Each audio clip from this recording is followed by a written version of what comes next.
Que a graça e a misericórdia do Senhor mais uma vez se revele para nós nesta celebração. E que essa oferta de culto que vamos iniciar nesse tempo agrade o coração dele. Fique conosco, vamos juntos adorar ao nosso Pai. Igreja Batista da Lapa, mesmo que distante, conectada a você.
Agora ficou mais fácil de você saber tudo o que acontece aqui na Igreja Batista da Lapa. Com o nosso novo aplicativo instalado no seu celular, a um toque, você tem acesso a tudo aquilo que fazemos durante a semana, durante o mês e o ano todo. Lá você tem acesso às notícias, você tem acesso à agenda da igreja, você tem acesso ao conteúdo, aquilo que acontece nos nossos vídeos das celebrações, dos cultos dominicais, dos nossos canais de comunicação, o nosso site e as outras redes, e também na sua contribuição generosa em dízimos e ofertas. Agora, você só precisa acessar IBL Lapa na loja do aplicativo do seu celular, baixar e instalar. E pronto. E aí você terá todas as informações da IBL na palma da sua mão.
Nesse tempo tão difícil, Deus nos tem abençoado e protegido de uma maneira muito, muito, muito especial.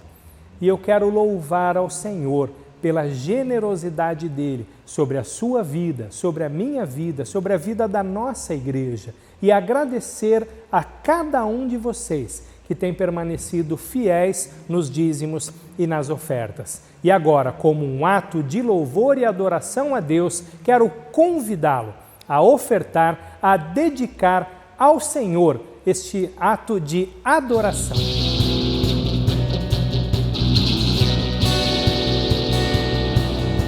Senhor, marchamos sim, seu exército poderoso é, sua glória será vista em toda a terra. Vamos cantar o canto da vitória, glória a Deus, vencemos a batalha, toda arma contra nós perecerá.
Graça e paz, irmãos, amigos queridos, prazer mais uma vez podermos juntos meditar a palavra de Deus e aplicá-la em nossa vida.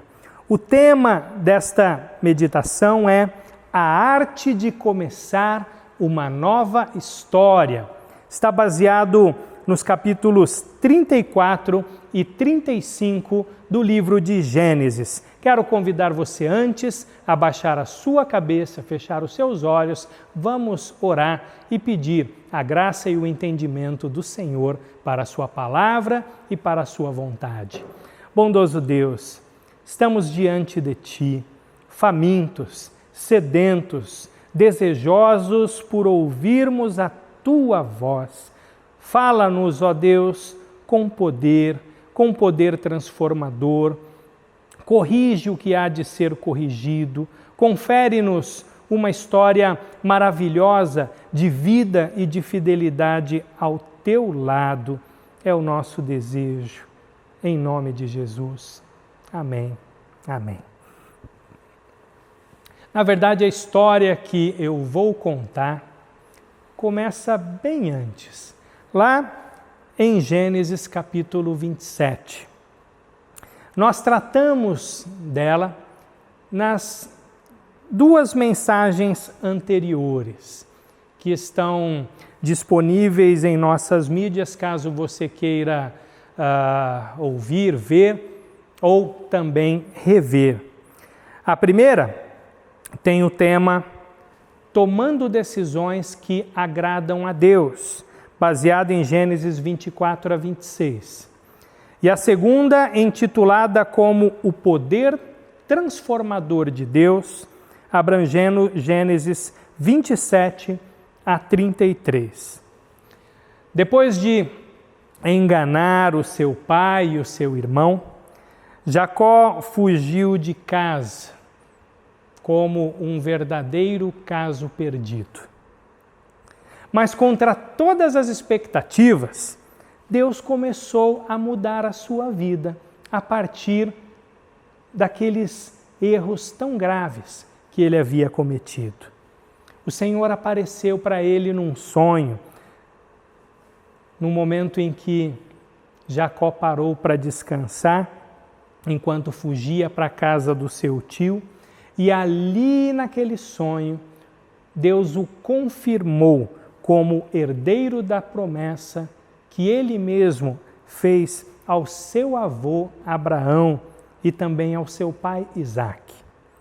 Logo que Jacó acordou, ele pegou a sua pedra travesseiro e edificou um altar e deu para aquele lugar o nome de Betel, casa de Deus. Ele fez um voto a Deus de que um dia retornaria para aquela terra e ali viveria na presença do Senhor. Jacó trabalhou por 20 anos para o seu tio para pagar o dote por suas esposas Lia e Raquel. Você conhece bem essa história. Depois disso, trabalhou mais 6 anos, recebendo como pagamento uma parte das crias do rebanho. O Senhor o abençoou extraordinariamente, com uma grande família e com muita riqueza. Até que um dia, orientado por Deus e também pelas circunstâncias, Jacó entendeu que havia chegado o tempo de retornar para sua terra para enfrentar os fantasmas do passado. No caminho de volta, Jacó passou por 3 situações dramáticas. Primeiro, ele ficou sabendo que o seu irmão vinha ao encontro dele com um exército bem armado de 400 homens. Ele ficou apavorado e foi aquele pavor, aquele medo que o levou a orar ao Senhor pela primeira vez e a colocar a sua vida nas mãos de Deus, reconhecer os seus pecados e depositar a sua confiança totalmente no Senhor. O segundo, logo que chegou a um lugar que depois ficou conhecido como Peniel, Jacó lutou durante a noite toda com um homem misterioso. Percebendo, depois de um tempo de luta, que estava diante do próprio Deus, Jacó o segurou, o agarrou até receber a sua bênção. Ele saiu muito ferido daquela luta, mas também ali Jacó ganhou um novo nome para poder começar uma nova história. Israel, aquele que luta com Deus. E a terceira situação foi que, ao contrário das expectativas, Deus mudou o coração de Esaú, pacificou o coração de Esaú, de maneira que aquele que havia feito uma promessa de matá-lo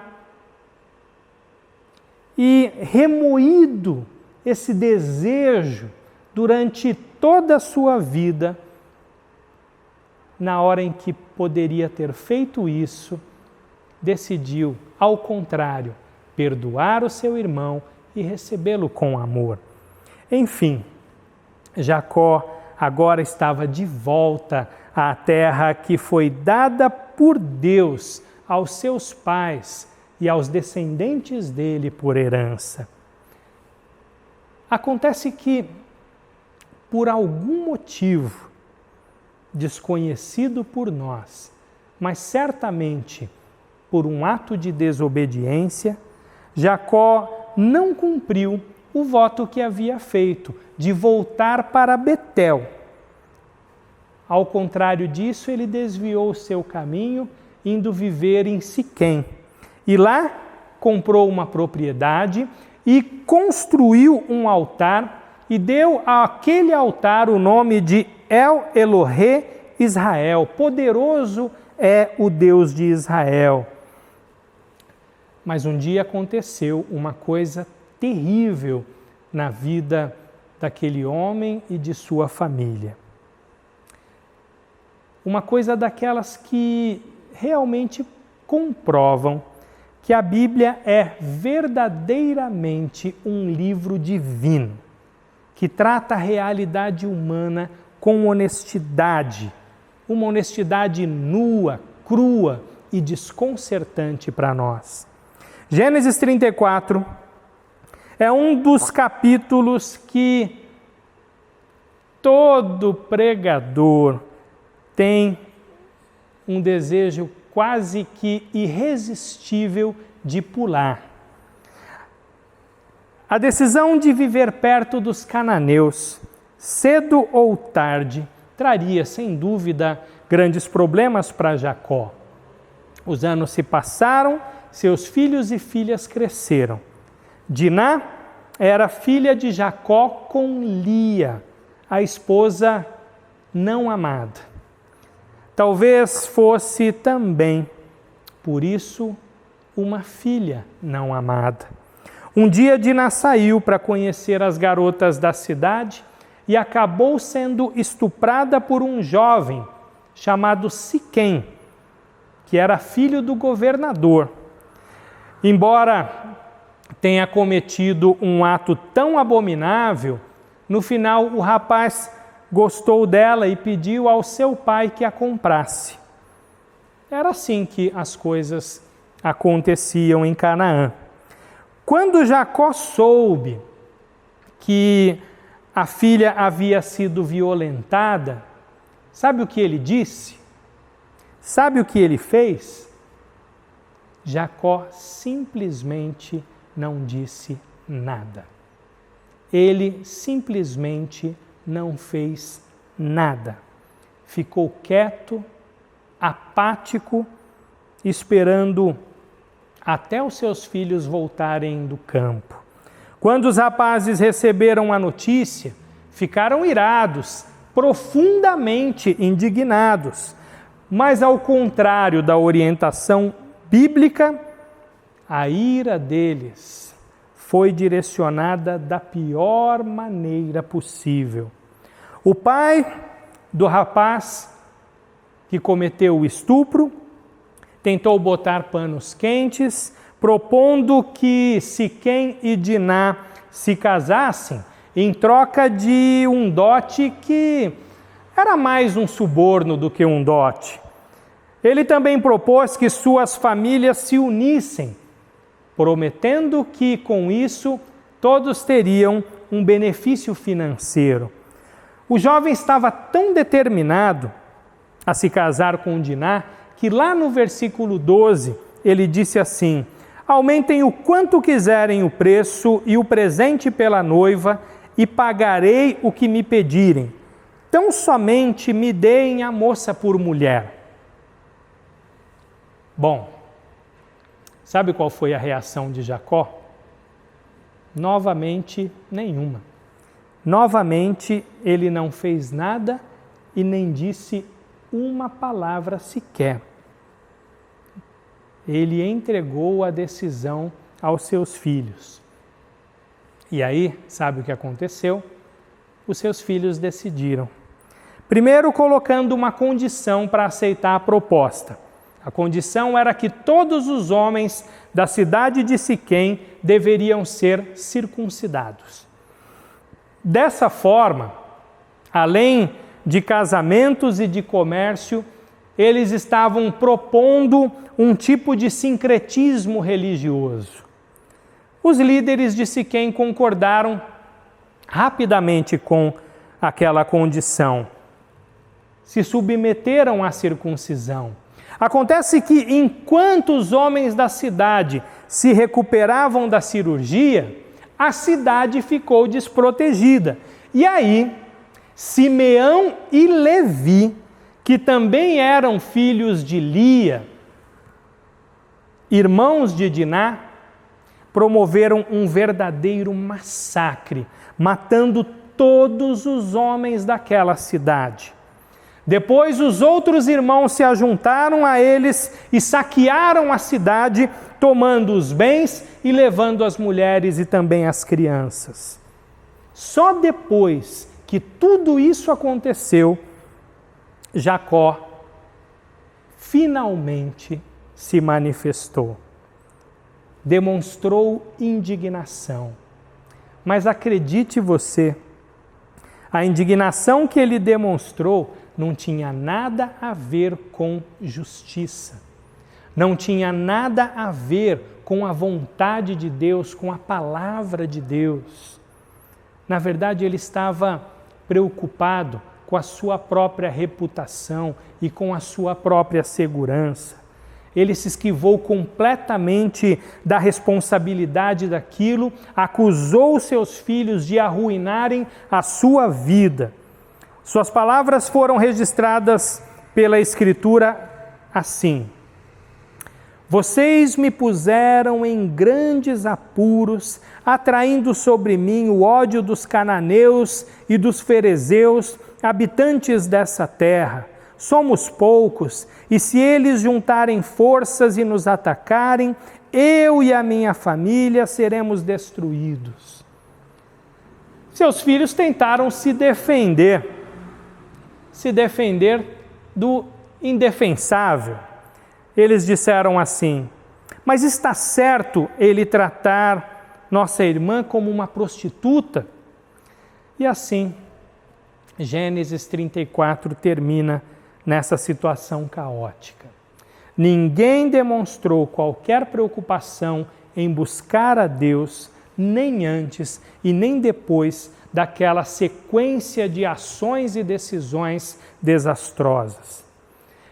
Mesmo com o medo das consequências, ninguém demonstrou qualquer sinal de arrependimento ou de quebrantamento perante o Senhor. Aí eu pergunto a você o seguinte: como resolver uma situação como essas?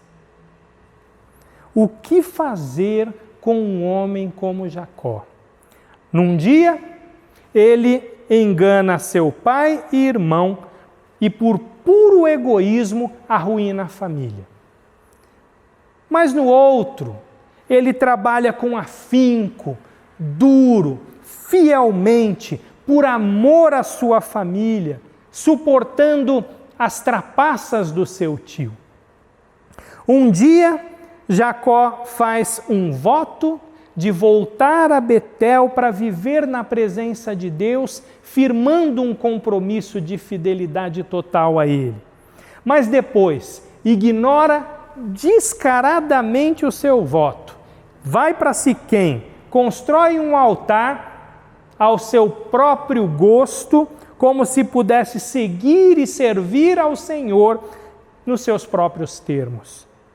Um dia, ele busca a Deus com tanta firmeza, com tanta insistência, que mesmo seriamente ferido, ele o segura até receber a bênção. Mas depois ele desconsidera completamente esse compromisso com Deus. E a sua vocação de construir uma família santa, obediente e luz para os povos.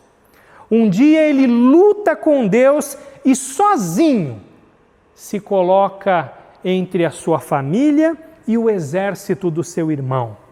Mas no outro ele se omite completamente perante o estupro da própria filha humilhada e entrega a decisão para os seus filhos resolverem como se fosse um probleminha qualquer. Com toda certeza, a solução para aquela situação jamais poderia vir do próprio Jacó. Muito menos dos seus filhos.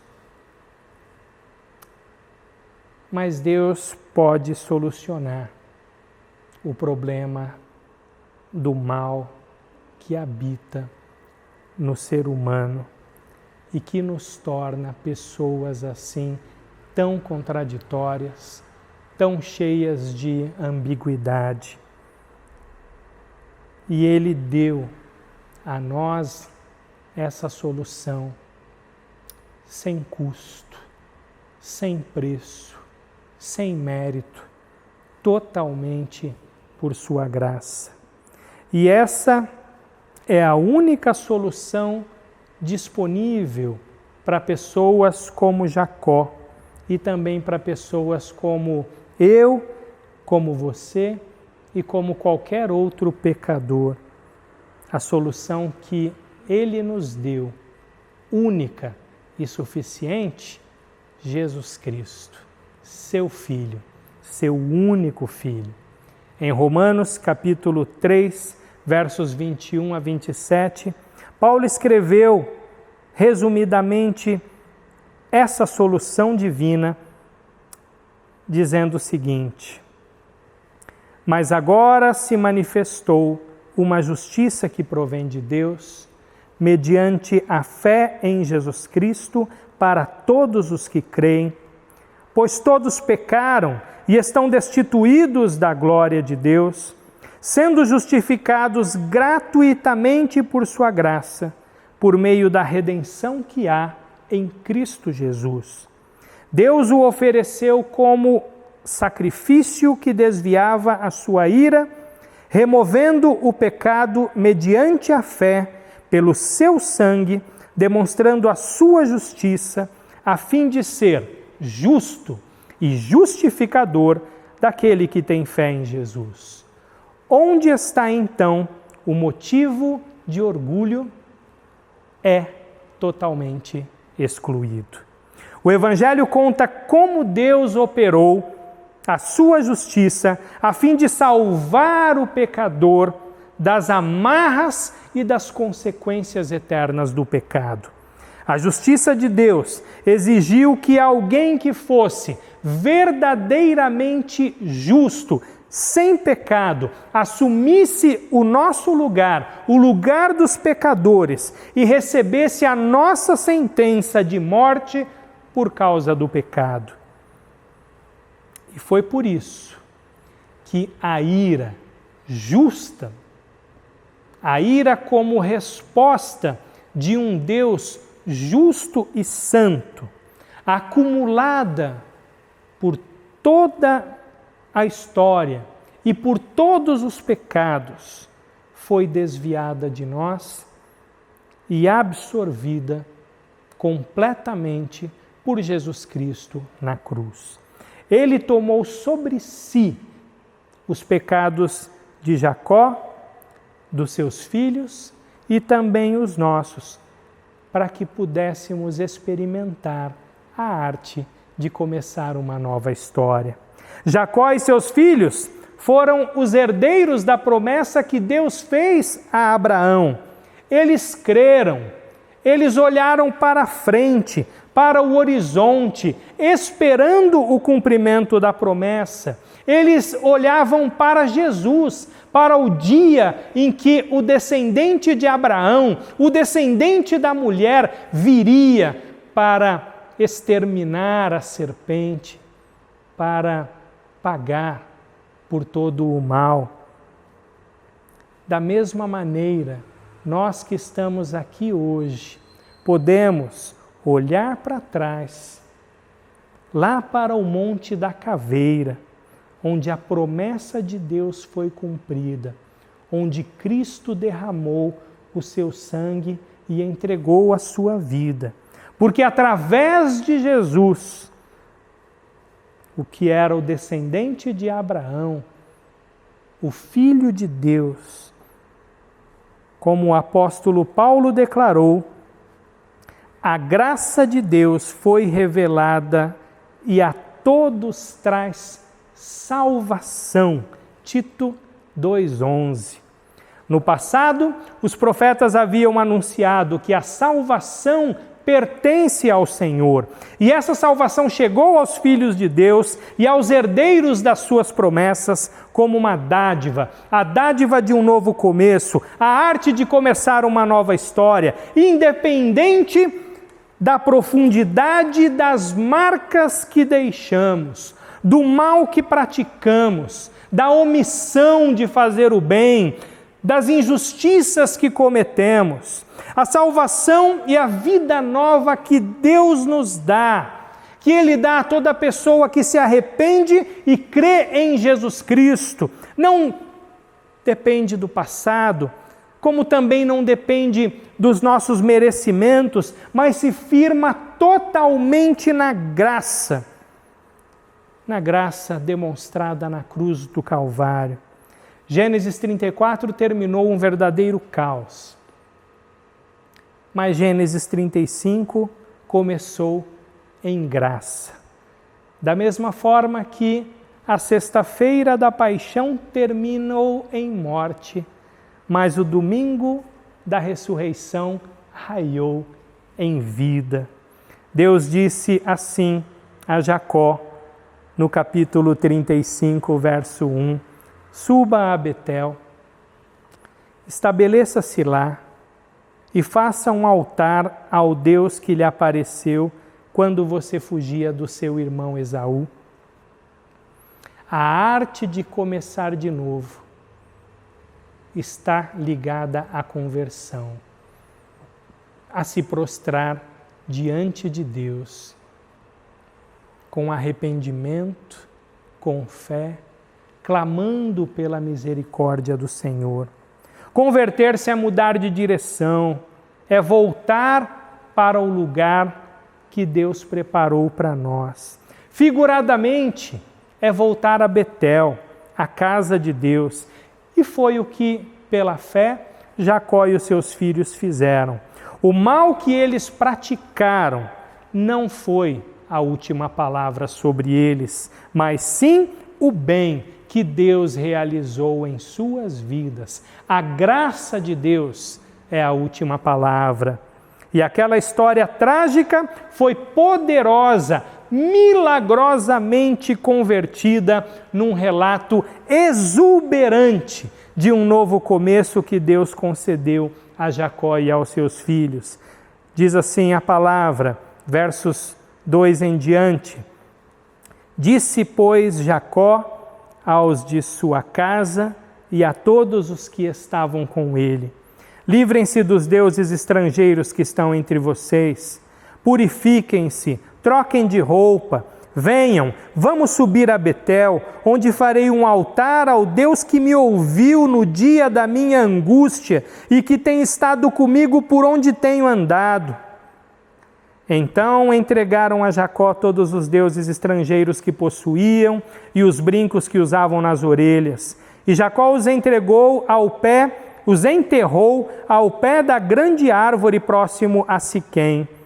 Quando eles partiram, o terror de Deus caiu de tal maneira sobre as cidades ao redor que ninguém ousou perseguir os filhos de Jacó. Jacó e todos os que com ele estavam chegaram a Luz, que é Betel, na terra de Canaã. Nesse lugar, construiu um altar e lhe deu o nome de El-Betel, porque ali Deus havia se revelado a ele quando fugia do seu irmão. El-Betel significa Deus de Betel. Essa história foi registrada pelo próprio Espírito Santo nas Escrituras para mostrar as graves consequências do pecado, de se desviar do caminho do Senhor, para advertir sobre o grande mal que colhemos quando ignoramos a Deus e a sua palavra. E todos nós fizemos isso. Mas ao mesmo tempo, um Deus de amor é revelado ali, que nos confere esperança e alento, que nos mostra a arte de começar uma nova história. Não só nos mostra, Ele mesmo realiza isso em nossa vida.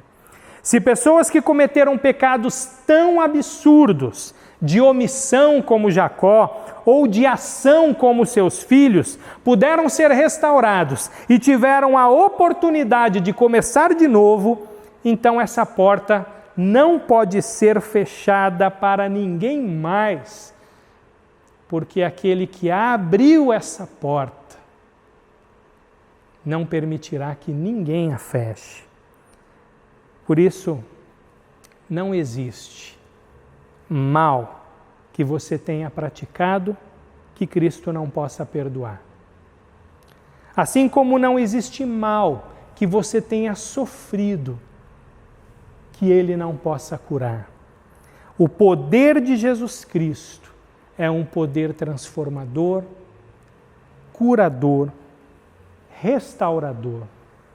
Portanto, a arte de começar de novo não é uma habilidade nossa, mas é uma dádiva concedida por Deus a todo aquele que se prostra perante o nome e a autoridade de Jesus Cristo, a todo aquele que se arrepende dos seus pecados e se dispõe a crer nele de toda a sua alma, colocar nele toda a sua confiança e a sua esperança. E este é o convite que hoje, agora, eu estou fazendo para você e desejo, tenho expectativa que você aceite e receba com toda a alegria.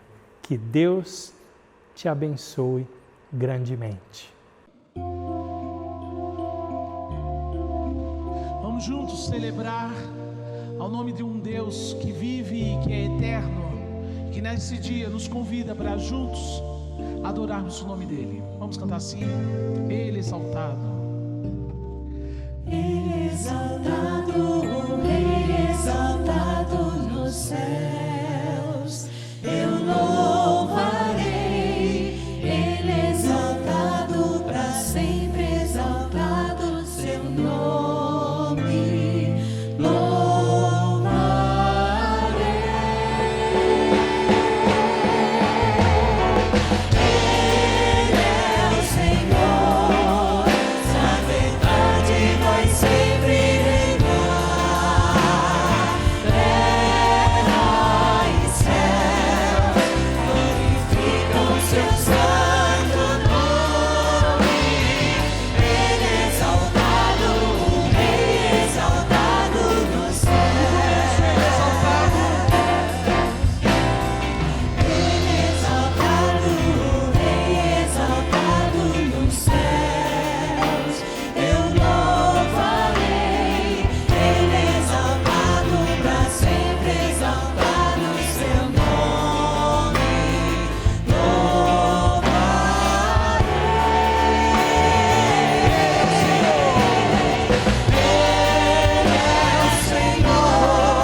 Foi muito bom o tempo que passamos juntos. Vamos nos encontrar na próxima celebração. E até lá, esperamos que você esteja guardado no Senhor. Igreja Batista da Lapa, mesmo que distante, conectada a você.